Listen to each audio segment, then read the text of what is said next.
자, 이런 상황 속에서 경제 침략을 한 거예요. 경제 침략을 한 거예요. 경제 침략한 결과는 여러분들 잘 아시죠? 우리 그 당시에 불화수소 평상시에 관심도 안 갖던 건데 대부분 국민들은요. 불화수소 이걸 그러니까 우리는 절대 만들 수 없다. 고순도 제품은. 예?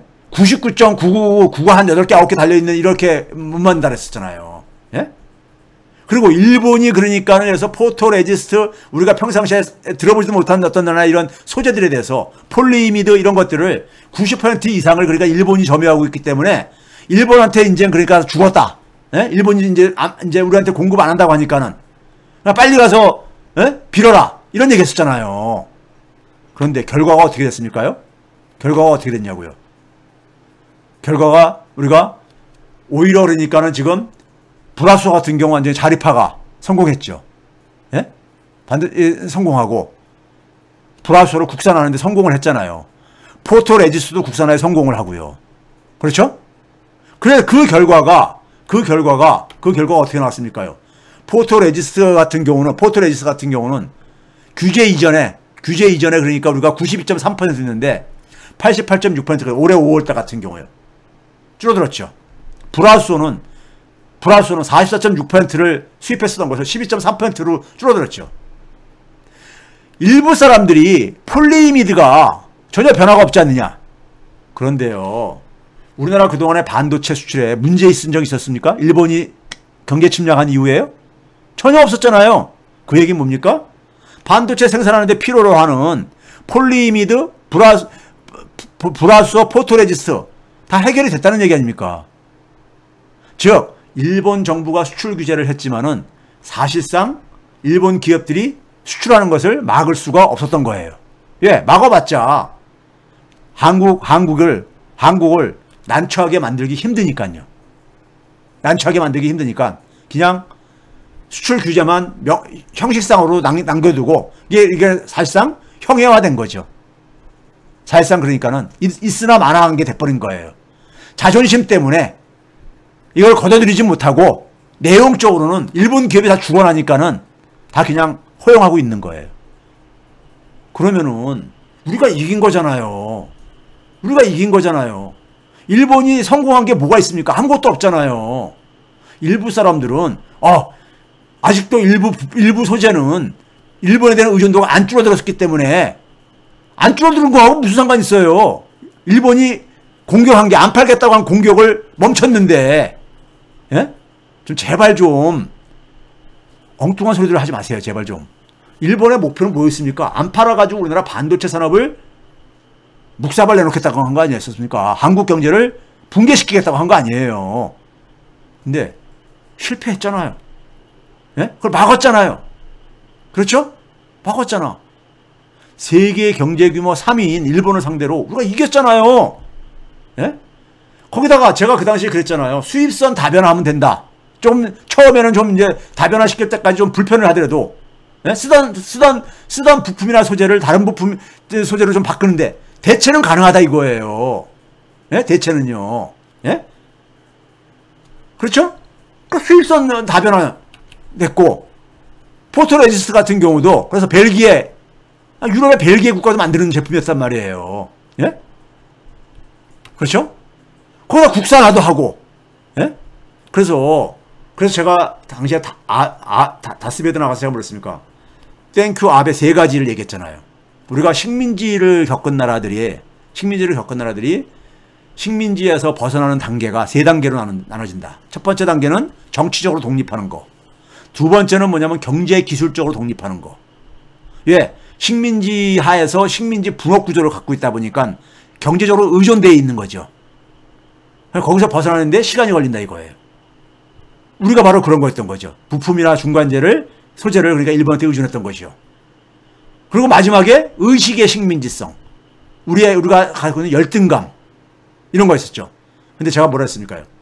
우리가 드디어 부품 소재를 자립화를 그동안에 추진이 왜 안 됐냐면 할 수 있었는데 왜 안 됐냐면요. 대기업들이 일본으로부터 가까운 데서 예? 그 품질이 인정된 상품을 싸게 공급받을 수 있는데 굳이 어렵게 그냥 우리나라 국내 중소기업들을 그걸 이제 지원을 해가지고 그걸 키우냐 이거예요. 예? 이런 생각으로 대기업들이 그러니까는 예? 부품 소재 이 자립화에 소극적이었던 거예요. 예? 소극적이었던 겁니다. 우리가 그러니까는 그런 생산할 능력들은 있었던 거예요. 제가 알고 있는 전문가들한테 물어보니까는 부품 소재 쫓아갈 만한 역량이 된다. 이런 얘기도 많이 하더라고요. 물론 부품 소재에 따라 좀 차이는 있겠지만은 상당히 우리나라도 부품 소재에 기술이 많이 발달해 있다.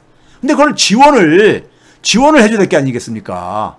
중소기업들이 개발을 하고, 예? 이래 지원해주도록. 근데 그걸 대기업들이 그러면 거기에 대해서 마찬가지로 같이 공동 보조를 취해줘야 되잖아요. 근데 대기업들이 일본으로부터 검증된 제품을 싸게 수십 년간 써오다 보니까 그걸 바꾸는 게 귀찮고, 예? 별로 매력이 없었던 거예요. 그 결과 국산화가 안 됐는데 국산화 시켜주는 계기가 됐잖아요. 우리가 사실은 산업에 있어서 소부장 산업, 중간재 부분만 빼놓고는요, 완제품 같은 경우 우리가 대부분이 다 앞서고 있습니다. 지금 일본보다도요. 앞서고 있어요. 예? 그런데 소부장까지 우리가 마찬가지로 우리가 자립하게 되면요, 우리야말로 선진국형 산업구조가 되는 거죠. 자, 일본에 대한 의존도를 줄일 수 있는 대기업들도 더 이상 이제 그러니까는 옛날처럼 대응할 수가 없는 거잖아요. 일본이 어떻게 또 공격해올지 모르니까. 그러니까 국내에 자립화 기반도 만들어야 되고 또 수익선도 다변화시켜야 될 게 아니겠습니까? 대기업들도 이번에 그걸 깨달은 거 아닙니까? 리스크를 분산시키기 위해서는요. 그렇죠? 그 결과 대한민국의 산업구조를 선진화시켜줄 수 있는, 선진화시켜줄 거예요. 아베가요. 이거 얼마나 고마운 거예요. 그래서 땡큐 아베 한 거예요. 거기다가 일본을 상대로 이겼어.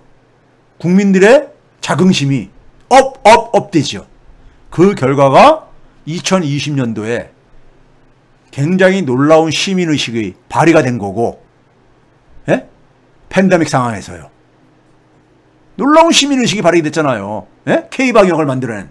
그걸로 뭐가 됐습니까? G7에 초청받고, 한미 간의 파트너십으로 격상이 됐고, 예? 이게 우연히 나온 게 아니에요. 우연히 나온 게 아니라고요. 예? 대한민국 국민들이 아베가 경제 침략해 들어올 때 어떻게 대응을 했습니까? 예? 대통령께서도 아주 중심을 잃지 않고, 예? 다시는 지지 않는다. 그러면서 전쟁 범죄와 관련된, 이건 역사의 정의 문제잖아요. 역사 정의의 문제잖아요. 전쟁 범죄에 대해서, 그러니까 쉽게 얘기하면은 제 어머니와 아버지를 데려다가, 예? 아버지 데려다가 강제로 추행을 하고, 그리고 강제로 일시키고, 거기에 대해서 배상도 안 할 뿐만 아니라 사과도 안 해. 그러면서 뭐냐면 우리한테 물건을 안 팔겠다고 그래. 근데 우리가 그들에게 우리가 가서 잘못했다고 얘기를 하라고 한 사람들이 토착애구들이잖아요. 예? 우리가 이 나라의 독립을 어떻게 만들었는데, 예? 우리 윗세대들이 어떤 희생을 치러서 만들었는데, 그렇죠? 근데 여기서 윤석열 씨처럼 토착애구랑 똑같은 소리를 하고 앉았는데, 윤봉길 의사가 예? 땅속에 있다가 벌떡 일어날 일이 아니에요. 예? 그렇지 않아요? 이거 어떻게 독립을 쟁취한 나라인데 어떤 희생을 지불하고요. 그런데 우리가 그것을 가서 우리가 잘못했으니까는 다시 물건 팔아달라. 그럼 대한민국은요, 우리 다음 세대들 못 보고 삽니다. 예? 다음 세대 못 보고 살아요. 저는 그 당시에 제가 이것은 우리가 이것은 이길 수 있는 게임이다 얘기를 하고, 국민들이, 촛불 시민들이 다 단결을 해줬잖아요. 예? 촛불 시민들이 또 한 번 업그레이드 된 겁니다. 촛불 시민들이 박근혜 탄핵을 하면서 한 번 업그레이드 되고, 예? 노무현 대통령을 잃고 나서, 그 다음에 우리가 이래서 이 세월호를 가면서 우리가 그러니까는 소위 말해서 구원을 받고, 촛불 시민들이 박근혜를 탄핵시키면서 세계 최고의 민주시민으로 우리가 부상을 하면서, 또 아베의 경제 침략을 이겨내면서 계속 업그레이드된 거예요. 대한민국은 제가 그래서 촛불시민이 평상시에 최고의 자산이라고 하는 이유가 이게 그냥 하는 얘기가 아니라니까요. 여러분들한테 그냥 제가 여러분들한테 그냥 사기를 진작시켜서 하는 얘기 아니에요. 대한민국의 최고의 자산은 촛불시민입니다. 대한민국 여러분들 지금 깝깝하죠? 내정 보면요. 근데 절대 후퇴 안 합니다. 두고 보세요. 절대 후퇴 안 해요. 대한민국의 촛불시민이 있는 한. 촛불시민은 항상 연대를 해야 됩니다. 파편화되면 안 됩니다. 파편화되는 거를 가장 원하는 게 바로 누구예요? 부패 세력들입니다. 부패 세력들이에요. 촛불 시민들이 힘을 내지 말아야지만이 과거에 자기들 세상을 만들 수가 있거든요. 예? 자기들 세상을요. 촛불 시민은 절대로 분열해서는 안 됩니다. 분열해서 안 돼요. 예? 우리가 내부에 대해서 비판할 땐 비판하더라도 같은 곳을 바라보고 같이 손을 놔서는 안 됩니다. 예? 손을 놓는 일은 없어야 되는 겁니다. 예? 이게 어떻게 만든 나라예요? 예? 어떻게 여기까지 왔습니까, 우리가요? 그렇죠? 자, 그래서 이렇게 이제 우리가 했는데 일부에서는 그러니까 우리가 여전히 그러니까는 우리가 일본 의존도가 높은 사람 있지 않냐? 이거는요. 일본이 이긴 게 아니라 일본의 경제 침략이 실패한 걸 의미한다 이겁니다. 그래서 한일 무역 변화도 봐보세요. 무역 수지가 많이 줄어들었잖아요. 지금 우리가 올해 지금 올해 상반기에요. 수출이 2018년 수준을 넘어섰거든요. 2018년 최고거든요. 근데 19년도에 무역 적자보다 한 절반 정도 줄였잖아요, 지금요. 절반 정도 줄였잖아요. 예? 절반 정도 줄였잖아요. 아직도 더 줄여야 되겠지만은 그래도 이렇게 많이 개선되고 있잖아요. 예? 일본한테 이긴 거예요. 완벽하게 이긴 겁니다. 완벽하게. 예? 완벽하게 이긴 거예요. 예? 브라우스는 많이 완전 자립화돼 버렸고 포토레지스 같은 경우도 일부 자립화하고 또 일부는 그러니까는 이제 수입선도 다 변화하고 있고. 예? 폴리임이든 좀 시간이 아직도 걸리는 걸로 알고 있고요. 근데 일본이 이것도 안 팔겠다 하면은 우리가 이것도 수입선 다 변화하고 할까봐 시장이 이럴까봐 다 그냥 팔고 있잖아요. 예? 자, 일본이 경제 침략하고 난 이후에요. 경제 침략하고 난 이후에 어떻게 됐느냐. 자, 여기 봐보세요. 2016년부터 2019년 2분기까지 경제 침략하기 전까지 하고 한국과 일본 간의 수출의 격차가 더 벌어졌잖아요. 밑에 그러니까는 경제 침략하기 전에는 한국과 일본 간의 격차가 1.3%포인트였었는데 5.1%포인트로 벌어졌잖아요. 일본의 수출 증가가 줄어들었잖아요. 왜? 자기 발등 찍은 거거든요. 그래서 외신에서 블룸버그 같은 데서 풀리시 트레이드 워를 하고 있다. 멍청한 무역 전쟁을 하고 있다. 자기 무덤을 파고 있다. 이런 식의 표현을 썼었죠. 예? 성장률도 봐보세요. 경제 침략하기 전에 4.0%포인트 차이였었는데 6.1%포인트로 벌어지죠. 예? 벌어지죠. 경제 침략 이후에 무역 수지 적자도 많이 줄어들었잖아요. 절반 정도로요. 268억 달러에서 140억 달러로 한 절반 정도로요. 그렇죠? 일본 수입액 비중도 10% 밑으로 떨어졌잖아요. 전체 수입에서요. 예? 소재와 부품 같은 경우도 줄어들고 있고요. 그렇죠? 그리고 대한상공에 있어서 조사했는데 기업들이 별 피해가 없었다는 것이. 예? 자, 경제 침략 후 한일 간의 성장률 격차가 이렇게 많이 벌어졌어요. 6.1%포인트나. 예? 이렇게 벌어졌고요. 자, 그러면 이 상황 속에서 자, 일본이 지금 있잖아요. 그러니까 일본이 잃어버린 20년이라는 게 제가 새로운 처음이라고 얘기를 했어요. 그 새로운 처음이 잃어버린 20년과 후쿠시마 사태라는 후쿠시마 원자로 사태가 또 새로운 처음에 합쳐지면서 아베노믹스라는 괴물을 만들어낸 거예요. 아베노믹스도 저는 새로운 처음이라고 봅니다. 이건 예를냐면 완전히 뭡니까요? 사기니까. 그걸로 일본 경제는 더 내리막길을 걷게 되는 거죠. 돈을 지금 일본 은행이 얼마나 찍어냈냐면요. 지금 미국이 돈을 많이 찍어내도 GDP 대비 30%가 좀 넘었습니다. 근데 일본은 100%가 넘어요. GDP 대비로요. 그러니까 일본은 저거를 정상화시키기 힘듭니다. 제가 뒤에서 잠깐 말씀드릴게요. 자, 일본이 지금 올림픽을 눈앞에 두고 있잖아요. 눈앞에 두고 있는데 일본이 아베가 집권하면서 내세웠던 게 뭡니까? 아베노믹스를 가지고 일본을 부흥시키겠다. 부흥시키겠다 그랬어요. 왜? 잃어버린 20년 동안에 일본이 잃어버린 20년을 겪었으니까는 그 속에서 희망을 불어넣어줘야 될 게 아닙니까?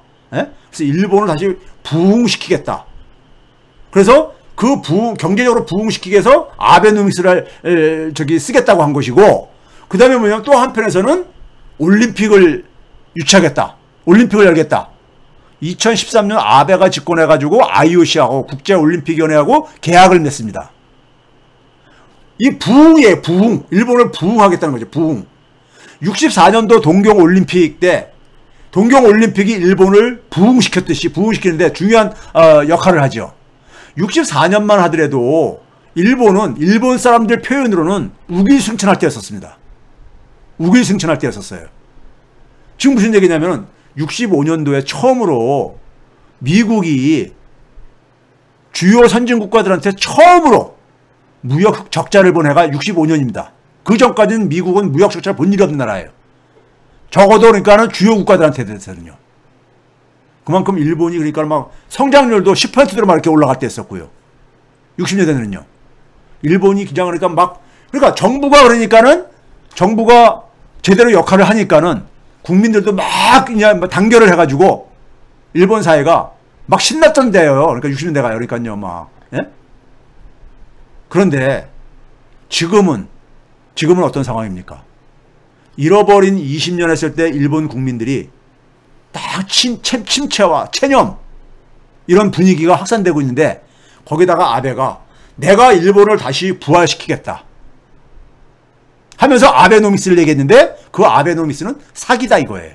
더 오히려 일본 경제를 망가뜨린 거죠. 망가뜨린 거죠.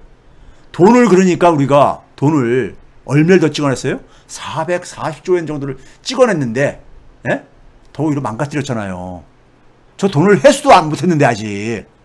예? 그러면 그런 상황 속에서 지금 올림픽은 어떤 겁니까? 올림픽은 오히려 일본에 이게 축제가 돼야 되는데 부활시키려고 올림픽을 유치한 건데 오히려 짐이 되고 있잖아요. 짐이요. 예? 이 올림픽이 동경올림픽이 새로운 그러니까 좋든 싫든 간에 잘못 낀 세 번째 단추가 되고 있다고요. 예? 올림픽을 포기할 수도 없고 포기 절대 못합니다. 잠깐 설명드릴게요. 그렇다고 해서 했을 때 지금 뭐냐면은 델타 변이 바이러스에 여기가 그러니까는 일본 올림픽이 이게 하나의 중요한 하나의 모멘텀이 될 거라고들 많이들 지금 걱정들 하고 있잖아요. 일본 정부조차도 올림픽으로 인해 가지고 어떤 결과가 벌어질지에 대해서 장담을 하나도 못해요. 이렇게 불확실한 거를 도박을 하고 있는 거야. 도박을요. 그러니까요. 말 그대로 어떻게 국가 경영을 도박을 하듯이 합니까? 네? 도박하듯이 수많은 국민들의 이 생명과 관련된 것을 어떻게 이렇게 도박하듯이 할 수 있냐고요. 거기다가 여기서 만약에 델타 변이 바이러스가 이걸 계기로 더 확산되게 되면은 일본은 민폐국가가 되는 거죠. 민폐국가가, 지구의 민폐국가가, 지구상에. 예? 국제사회. 그렇죠? 자, 이런 상황이에요. 근데 왜 올림픽을 포기를 못 하느냐? 일본이요. 이 올림픽 비용이 한 350억 달러 정도가 들어갔대요. 이게 일본 돈으로 3조 9천억 엔, 약 4조 엔 정도 되는 돈입니다.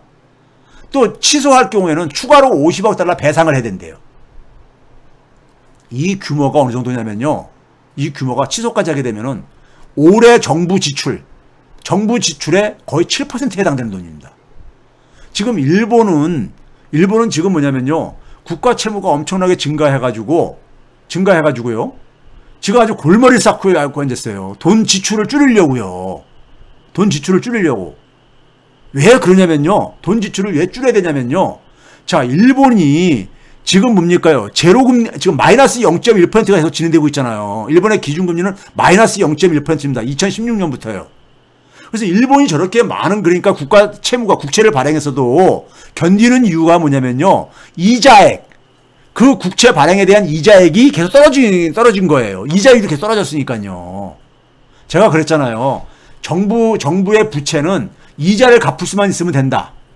예? 국내 그러니까 엔화로 발행한 이 국채는 그런 얘기 했잖아요. 그리고 그것을 외국인들이 보유한 것에 대해서는 그 보유한 것만큼 방어할 수 있는 달러를 갖고 있으면 된다. 제가 그런 얘기 여러 차례 얘기했잖아요. 일본이 지금 딱 그렇게 하고 있는 거예요.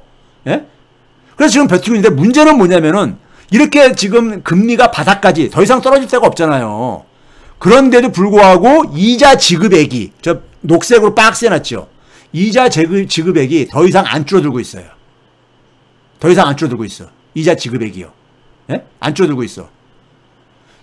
올해 같은 경우는 2021년은 좀 올라가고 있잖아요. 그렇죠? 왜? 지난해 그러니까 국가 채무가 크게 증가했기 때문에. 예? 증가하고 있단 말이에요. 그러다 보니까는 일본이요, 지금 저 국가 부채를 갚으려면 어떻게 됩니까요? 예? 국가 부채를 갚으려면은 경제가 살아나야 될 게 아닙니까? 수입이 증가해야 되잖아요. 예? 근데 일본은 금리를 못 올립니다. 금리 올리는 순간에 어떻게 돼버립니까? 이자 지급액이 폭발적으로 증가를 해요. 이자 지급액이요. 그렇게 아니겠습니까? 예? 저 많은 국채에 대해서, 예? 저 이자가 눈덩이처럼 불어날 게 아니겠습니까? 예? 그러다 보니까는 정부의 국채 절대 규모를 줄이려고 하는 거예요. 줄이려고 하는데 올림픽을 안 하게 되면은 총 지출의 6.8% 정도가 또 손실이 생기는 거예요. 이 정도도 감당하기가 지금 힘든 거예요. 예? 감당하기 힘든 거예요. 예? 지금 일본 정부는 지금 아주 그냥 진퇴양난에 빠진 겁니다. 빠진 거예요. 그런데 결국 경제가 살아나려면은 결국 민간 부분의 경제가 살아나야 되는 거잖아요. 기업은 혁신을 만들어내야 되고, 가게도 그러니까 미래에 대한 희망을 가지고 소비를 막 하고 이렇게 해야 되는 거잖아요. 근데 일본은 지금 뭐냐면 체념이 그러니까 일본 기업은 그러니까 혁신은 실종된 지 오래됐고요. 예? 일본 국민들은 체념이 지금 확산돼 가고 있는 이런 상황. 예? 이런 상황 속에서 올림픽이라는 것은 어떤 거냐면요. 우리가 눈을 가리고 컴컴한 밤에 저 눈을 가리고 저쪽에 어디다 데려가 가지고 풀어놨더니만은 숲속에다가 달빛 하나 없는 숲속에다가 딱 내던져진 지금 상황이에요. 내가 지금 어디서 있는지 모르니까는 한 발도 내디딜 수가 없어요. 내디딜 게 낭떠러질지 늪일지 늪에 빠질지 이런 불확실한 상황 속에서 국가 경영을 지금 하고 있는 거예요. 네? 이런 불확실한 상황 속에서 이 돈 문제 때문에 지금 올림픽을 취소 못하는데, 문제는 뭐냐면 올림픽에 대한 리스크가 너무 큰 거잖아요 지금요. 네? 올림픽에 대한 리스크가. 네? 일본은 올림픽 리스크가 저게 만약에 터지게 되면요, 올해조차도 마이너스 성장을 할 가능성이 큽니다. 지금 1분기도 마이너스 성장을 했잖아요. 2분기도 지금 마이너스 나올 가능성이 커져지고 있어요. 예? 일본 경제가 지금 그러니까 늪에 깊은 늪으로 잠깐 빠져들어가는 겁니다. 늪으로 빠져들어가는 거예요. 왜 이런 일이 생겼느냐? 자기들의 내부 문제를 돌파할 수 있는 정치력이 없다 보니까는 그거를 옆에 국가인 대한민국에다가 그것을 공격을 한 거예요. 이런 야만적인 나라가 어디 있습니까? 예? 그래서 제가 늘 그러잖아요. 이거 제가 그냥 얘기하는 거 아닙니다. 저는 학자이기 때문에, 지식인이기 때문에 선동식으로 얘기할 수는 없어요. 일본은 제가 관리 대상 국가라고 이렇게 표현하는 이유가, 일본은 리스크입니다. 리스크. 일본 리스크요. 예? 일본 리스크요. 일본은 더 이상 제가 그랬잖아요. 우리의 경쟁 상대가 아니다. 예? 소부장도 이제 우리가 육성하게 됐어. 정부, 기업, 민간이 다 힘을 합해가지고요. 예? 얼마나 빨리 하느냐 이것만 달려있을 뿐이지, 소부장을 그러니까 우리가, 예? 소부장 산업을 육성하는 것은 이제는 그러니까 우리가 명약 가난해졌다 이거입니다. 예? 그렇죠? 일본은 더 이상 경쟁 상대가 아니에요. 우리의. 예? 세계 경제 규모 3위를 우리가, 예? 제가 이거는 그냥 국뽕식으로 얘기하는 게 아닙니다. 저는 제가 2년 전에 얘기할 때도 일본 경제를 너무 잘 알기 때문에 제가 얘기를 한 거예요. 예? 모르고 얘기했으면 제 말이 맞을 수가 없잖아요. 근데 지나고 봤으니까 2년 지나고 봤는데 제 말이 다 틀린 게 있었습니까요? 예? 자, 그런 점에서 일본은요, 지금요, 국가 채무를 더 줄이려고 하는 이유가 일본 경제를 정상화시켜서, 경제가 정상화 된다는 얘기 뭡니까? 마이너스 금리에서 이걸 플러스 금리로 바꿀 수가 있어야 되는 거예요. 미국은 금융위기 때니까 제로금리까지 갔다가 경기가 회복되면서 그래도 어땠습니까? 2.25%까지 좀 올렸었잖아요. 2.25에서 2.5까지요. 예? 올렸었잖아요. 그러다가 팬데믹으로 해서 다시 또 제로금리로 내려갔지만은, 예? 이제 앞으로 이제 올릴 게 아니겠습니까? 근데 일본은 금리 올리는 순간에요, 국가 채무가 터집니다. 예? 국채 이자 지급액이 폭발적으로 증가한다니까요. 이걸 감당할 수 있는 만한 수입이 없어요. 수입이 없어. 아까 그랬잖아요. 세금도 못 올려, 더 이상. 경제가 내수가 붕괴되니까. 예? 그러니까 일본 경제는요, 지금 살 수 있는 길은 말 그대로 우리가 교과서적인 처방한다면 혁신밖에 없어요. 혁신. 근데 일본 기업들을, 그러니까 체질을 완전히 저질로 만들어 놓은 거예요. 저질로요. 제가 일본 경제의 리스크를 얘기하는 이유가 바로 여기에 있습니다. 일본 경제의 리스크를요. 자, 그래서 제가 이 일본의 지금의 현 상황은요, 아베노믹스부터 잘못된 첫 단추가, 물론 아베노믹스는 또 어디서든, 제가 이제 일본 잃어버린 20년에 사생하다고 제가 그렇게 표현합니다. 그럼 너무 심한 표현 아니냐 그러는데, 아닙니다. 아니에요. 아베노믹스가 정상적인 정책이라면 제가 그런 표현 쓰겠습니까? 예? 사기예요, 사기. 예? 이 아베노믹스를 처음에 했던 사람이 미국 예일대 어느 교수라는데, 이거 완전 난 그 사람 보다 깜짝 놀랐어요. 근데 더 이상 그 사람 얘기를 안 하고 있더라고요. 아베노믹스 실패한 것에 대해서 아무 얘기를 안 해요. 국내에서도 그러니까 아베노믹스 칭찬했던 전문가도 많았습니다. 기자들뿐만 아니라. 예? 난 그래서 저 양반 경제학을 도대체 어떻게 한 건가? 예? 자, 돈을 찍어가지고, 중앙에서 돈을 찍어가지고 경제가 살아난다면요, 경제학자들 필요 없습니다. 경제학자들 필요 없어요. 예? 그렇죠? 사실 뭐 경제학자들이 크게 기여하는 것도 없고요. 제가 볼 때는요. 그런 점에서 일본은 지금 뭐냐면은, 산업사회 때는 그러니까 상당히 성공을 했지요. 근데 산업화 이후 전환하는 과정 속에서 지금 정치력을 발휘를 못하고 있는 겁니다. 정치의 실종이에요. 정치의 실패입니다. 그런데 그게 왜 그러느냐? 일본 정치는 굉장히 후진적이잖아요. 일본 국민들이 자율성이 없어요. 대한민국은 정치가 죽을 수가 없습니다. 왜? 민주주의 강국이거든요. 대한민국은 촛불 시민이 있거든요. 그래서 대한민국은 정치가 실패할 수가 없습니다. 실패할 수가 없어요. 정치가 굉장히 중요합니다. 더군다나 사회의 한 시대가 막을 내리고 새로운 시대를 열 때 그것의 가장 중요한 역할은 정치입니다. 정치예요. 시스템이나 새로운 질서를 만들 때 가장 중요한 건 정치잖아요.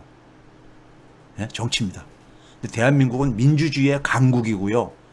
그 민주주의 강국을 만들어낼 수 있는 촛불 시민이 있는 나라입니다. 네? 촛불 시민이요. 대한민국의 국가가 이만큼 국위가 선양되고 개선되고 있는 것이 촛불 시민들 때문에 가능한 거예요. 제가 앞에서 쭉 얘기를 했듯이요. 그런 점에서 여러분들은 자긍심을 가져도 되고요. 우리가 일본하고 해서 경제전쟁에서 이겼잖아요. 세계 경제규모 3위 일본이 더 이상 우리한테 우리가 일본에 대한 이런, 그러니까 열등의식 이런 거 없잖아요. 그러니까 나이가 많으신 옛날에 가시는 이런 분들, 일본이니까 이 토착예고도 빼놓고는 없잖아요.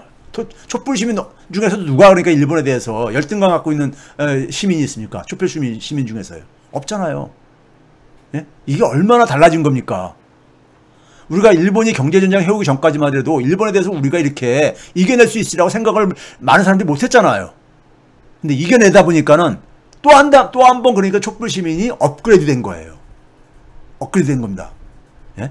이거 여러분들, 이건 경제적으로 돈으로 환산할 수 없는 거예요. 돈으로 환산할 수 없는 겁니다. 이 가치는요. 예? 이거 돈을 퍼분다고 해서 이런 게 만들어지는 게 아니잖아요. 그렇죠? 그런 점에서 대한민국은 미래를 만들 수가 있어요. 왜? 정치가 살아있기 때문에. 살아있기 때문에. 예? 우리는 정치를 계속해서 희망의 정치를 만들 수 있는 힘이 있잖아요. 촛불시민과 민주주의 때문에. 일본은 그게 없어요. 근데 거의 세습 정치라고 앉아있잖아요. 자민당 말고 나머지 야당들이 대한 정치 세력이 못 대주고 있잖아요. 제가 일본에 살면요, 참 깝깝하고 그럴 것 같아요. 예? 참 깝깝하고 그럴 것 같아요. 예? 일본은 기업도 체력이 저질이 되고 정치 지도력도 실종돼 버리고, 일본 국민들은 대한민국 국민들처럼, 촛불 시민들처럼 어떤 이렇게 능동적이지도 못하고요. 그러다 보니까 체념이 20대를 우리가 사투리 세대라고 한다 했잖아요. 왜? 잃어버린 30년, 자기가 태어날 때부터 지금까지 변화를 목도한 적이 없다 보니까는 앞으로도 변화가 없을 거라고 생각하는 게 합리적인 거죠. 그러니까 현실에 그냥 적응하려고 하죠. 예? 그렇죠? 근데 우리는 지금 변화를 만들려고 어쨌든 간에, 예? 계속해서 그런 우리가 벌써 포기를 안 하고 지금 우리가 살고 있잖아요. 제가 오늘도 결론은 촛불 시민들이 절대 분열해서는 안 됩니다. 촛불 시민들의 분열을 누가 원하느냐? 토착 애구들이 원하는 겁니다. 우리가 내부에선 치열하게 서로가 토론하고 비판을 하고 할 수 있어도요, 비판은 나쁜 거 아닙니다. 다르게 보려고 하는 거거든요. 다르게 보려고 하는 겁니다. 하더라도 마지막으로는 손잡고 같은 곳을 바라보고 향해서 가야 되는 겁니다. 왜? 우리 자녀들이 살아갈 곳이기 때문에. 우리 조상들이 많은 희생을 지불하고 지켜낸 나라잖아요. 이제 대외적으로는 나라다운 나라꼴이 만들어지고 있잖아요. 대외적으로는 나라다운 나라가 만들어지고 있잖아요. 내부에 우리가 적폐, 부패만 좀 청산하면은, 그렇죠? 자, 그런 의미에서 여러분들, 오늘 경제 침략, 일본 경제 침략 2주년을 맞이해가지고 지금 우리가 놓여 있는 현실, 그다음에 일본이 놓여 있는 현실들을 우리가 지피지기니까요. 이거를 아는 시간이 되었으면은 고맙겠습니다. 오늘도 1시간 한 반 정도 됐네요. 근데 여러분들에게 조금 도움이 됐으면 하는 바람이고요. 자, 오늘 강의도 오늘은 여기서 이제 끝내겠습니다. 날씨도 더운데 건강 조심하시고요. 또 다음 주에 찾아뵙도록 하겠습니다. 감사합니다. 그리고 사랑합니다.